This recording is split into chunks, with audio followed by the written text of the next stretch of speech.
पत्थरों से लदी एक डंपर ट्रक पलटने से 4 लोगों की जान चली गई। 4 अन्य लोग गंभीर रूप से घायल हो गए हैं। ये दुर्घटना रविवार दोपहर को छामनू इंटरनेशनल बॉर्डर क्षेत्र में हुई।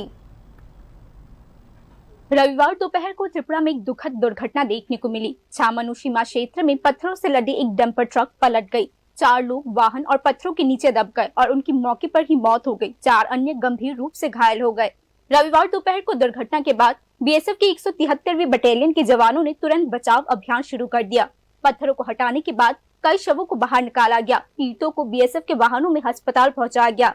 देर रात खबर मिलने पर एमडीसी हॉलीवुड चाकमा तुरंत हॉस्पिटल पहुंचे। दुर्घटना में शामिल मृतकों में रविंद्र जॉय त्रिपुरा, मुजीदा त्रिपुरा, बाखाक जॉय त्रिपुरा और नारो जॉय त्रिपुरा शामिल है। घायलों में जुगल जॉय त्रिपुरा, कासमानी त्रिपुरा, सुमन भौमिक और निकुंज दास शामिल है। जैसे ही दुर्घटना की खबर फैली, पूरे इलाके में शोक की लहर दौड़ गई। इसी बीच खबरों से पता चलता है कि रविवार को पूरे क्षेत्र में कई अन्य दुर्घटनाएं भी हुई, जिसमें जान माल की नुकसान हुआ।